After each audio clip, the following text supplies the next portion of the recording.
Welcome back to our channel. Today, we're diving into a handy feature on the WhatsApp PC app that many of you might not know about. With the latest update, muting message tones has never been easier. First things first, go ahead and open your WhatsApp account on your PC. If you haven't already logged in, just scan the QR code with your mobile app to get started. Once you're in, look for the gear icon, usually located in the bottom left corner of your screen. This icon represents settings, and clicking on it will take you to a world of customization options. Now, after clicking the gear icon, find and select the notifications option from the menu. This section is where you can adjust how WhatsApp interacts with you, especially when it comes to sounds and alerts. Finally, you'll see an option labeled Messages. This is where the magic happens. Simply disable message tones by toggling the option off.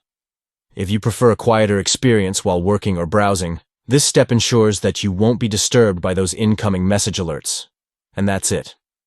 You've successfully muted your message tones on the WhatsApp PC app. Now you can enjoy a more peaceful environment without interruptions from message notifications.